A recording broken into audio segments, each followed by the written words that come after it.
Kalau rumah tangga itu di dalam Islam adalah ajang pahala yang paling besar.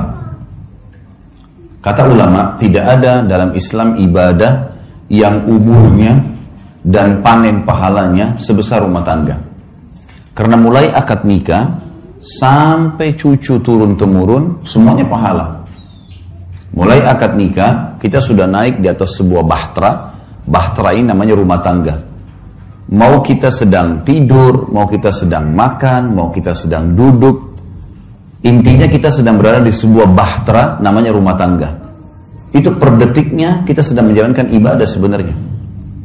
Karena rumah tangga sendiri itu ibadah, perintah dalam agama. Dan saya akan masuk ke kiat yang pertama, mempertahankan rumah tangga adalah rumah tanggamu adalah ibadahmu. Maka ikhlaskan niatmu karena Allah. Itu yang paling pertama memang. Teman-teman sekalian, ikhlaskan niat. Menikah itu jangan karena disuruh oleh orang tua. Jangan menikah karena terdesak. Jangan menikah hanya karena suka. Jangan menikah karena semua teman-teman sudah menikah, tinggal kita sendirian. Semua ini teman-teman harus dibuang jauh-jauh. Kalau Anda di sini yang hadir sudah menikah dan dulu salah satu penyebab nikahnya karena 4 hal atau 5 hal tadi yang saya sebutkan itu, maka detik ini diubah niatnya. Karena kalau orang niatnya hanya karena disuruh oleh orang tua, niatnya hanya karena teman-teman sudah terlanjur nikah, sudah terlanjur ada rasa suka, ya, atau semua teman-teman sudah menikah sementara kita belum, akhirnya terdesak harus menikah. Ini semua tidak dinilai ibadah. Memang harus diniatkan, saya menikah karena perintah Allah dan Rasulnya. Sebagaimana kalau saya sholat karena perintah Allah dan Rasulnya. Sebagaimana kalau saya puasa Ramadan karena perintah Allah dan Rasulnya. Saya haji dan umrah karena perintah Allah dan Rasulnya. Coba bayangkan kalau ada orang pergi haji, tujuannya dari awal niatnya adalah belanja. Misal, nanti kalau saya di Mekah saya mau belanja ini, saya mau belanja itu. Kalau saya di Madinah mau beli ini dan seterusnya. Dicampur baur antara niat ibadahnya sama niat belanjahnya. Bahkan ada orang karena niatnya belanja, pada saat umroh buru-buru mau selesaikan. Gak dinikmati tawafnya, gak dinikmati sa'inya, gak dinikmati zikirnya, doanya, buru-buru. Bagaimana selesai, masuk pasar belanja. Beda dengan orang dasarnya niatnya ibadah. Orang kalau niat ibadah Bapak Ibu sekalian, maka semua jadi mudah. Saya kasih contoh. Kalau ada orang pergi haji, niatnya ibadah, haji itu capek loh. Berangkat dari Jakarta saja misalnya ke Jeddah 9 jam. Belum masuk ke Mekah sejam 2 jam sampai di hotel. Belum kita harus tinggal di Mina, di kemah, jumrah, panas matahari, desak-desakan sama orang. Kemudian juga ada Muzdalifah, ada Arafah. Paket, capek sebenarnya, letih, gitu kan. Setiap azan kita langsung ke masjid, walaupun jarak hotelnya jauh. Tapi subhanallah, orang kalau niatnya ibadah, pulang haji ditanya, Bapak Ibu yang sudah capek nih, sudah 40 hari di sana, 30 hari di sana, tanya mau haji lagi nggak? Pasti jawabannya mau. Kalau orang niat ibadah, dia mau lagi. Suka dukanya semua jadi mudah. Yang panasnya, yang makanannya kehabisan, yang hotelnya jauh, terlupakan semua. Yang antri panjang di imigrasi, dilupain semuanya. Karena niat ibadah itu berbeda.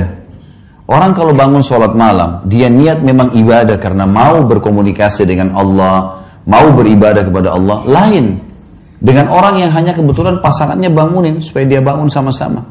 Atau mungkin karena teman-temannya lagi kebetulan nginap, misalnya di satu tempat seperti ini, nginap, kemudian teman-temannya semua buat program bangun sholat malam, lalu dia ikut-ikutan. Beda sekali. Makanya harus diniatkan dari awal ibadah. Ada sebuah kata kunci dalam masalah ini. Semua yang berhubungan dengan kita teman-teman sekalian di muka bumi ini, tanda kutip ya, tanda kutip, adalah boneka-boneka yang sedang Allah titipkan. Saya bilang sama istri saya, dan saya juga sampaikan ke Bapak Ibu sekarang, saya juga sampaikan dalam pelatihan-pelatihan saya. Kalau kamu, saya bilang sama istri saya, adalah titipan Allah kepada saya.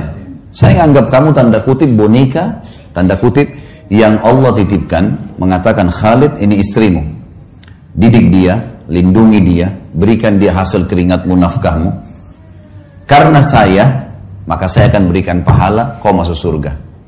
Saya bilang sama istri saya, sebaliknya, kamu juga begitu.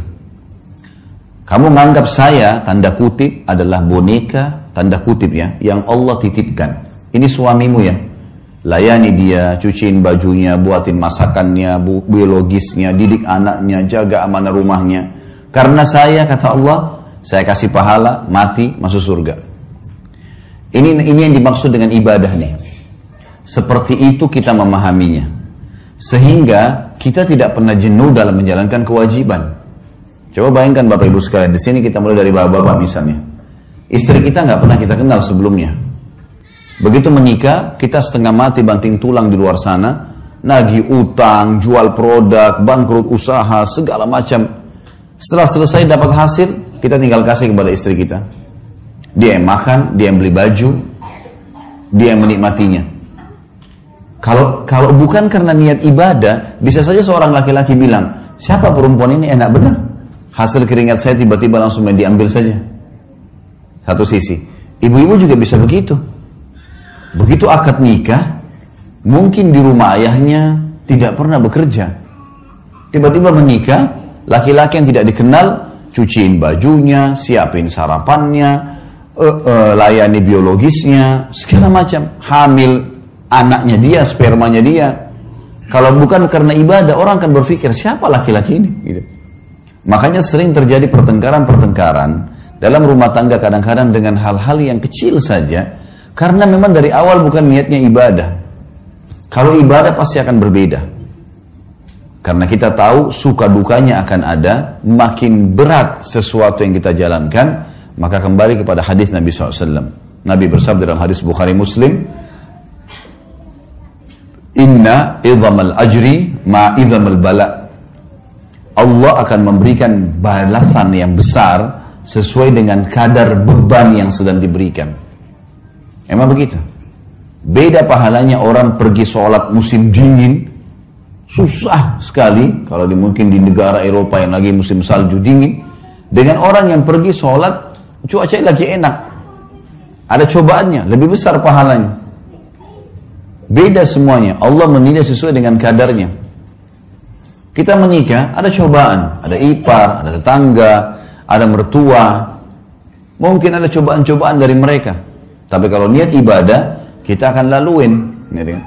Karena ini semua ibadah. Saya tidak mungkin menikah dengan suami saya atau istri saya saja. Tapi saya juga tanda kutip menikah dengan keluarga mereka nih. Tidak mungkin dihapus status orang tuanya. Makanya banyak orang kalau tidak niat ibadah, mertuanya kalau datang, mungkin karena mertuanya cerewet misalnya, maka dia menganggap tidak usah datang deh. Bahkan tidak mau ikut sama suaminya atau sama istrinya kalau mengunjungin mertua. Bagaimana caranya kita hapus status mertua itu, status orang tua dari pasangan kita? Nggak mungkin. Bagaimana caranya kita hapus status saudaranya yang merupakan ipar kita? Selamanya itu status nggak bisa dihapus. Tidak ada mantan orang tua, tidak ada mantan saudara, gitu kan? Maka ada orang yang tidak bisa menerima ini hanya karena cobaan-cobaan yang ringan. Permasalahannya karena dia tidak jadikan ibadah. Mertua cerewet, ya sudah, konsekuensinya. Cobaan sedang ada, sederhana dalam Islam. Sabar, terima sabar. Layani apa yang kita mampu, niatkan ibadah. Jadi mudah semua kalau ibadah itu. Ini kita dicerewetin segala, ya sudah, kita tenang aja. Ada yang kita perlu jawab, kalau enggak usah. Sabar itu adalah menerima takdir Allah. Kita bangun pagi, flu.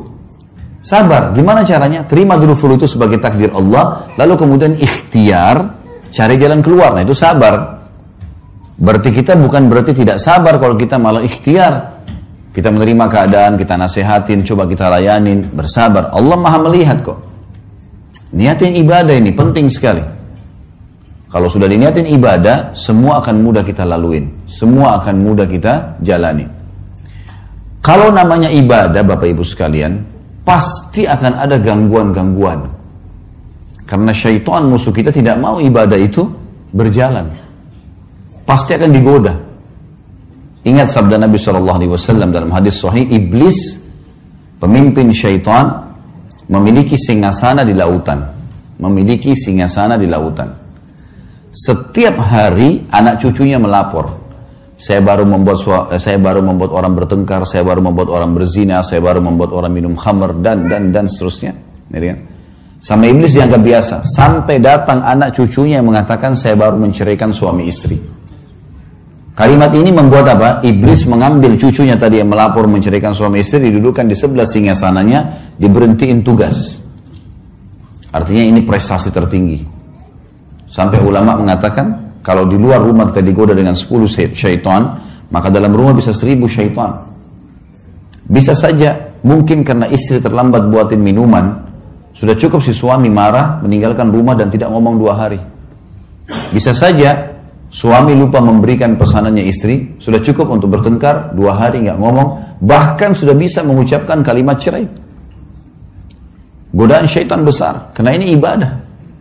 Kita kalau mau bangun sholat malam digoda sama syaitan, kau masih ngantuk, kau masih begini, kau masih begitu, gitu kan?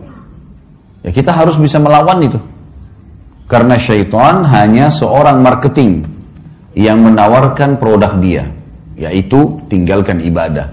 Itu produknya, bagaimana dia bisikan segala macam hal supaya kita tidak melakukannya. Ini yang pertama teman-teman sekalian. Jadi kita harus menjadikan rumah tangga kita adalah ibadah.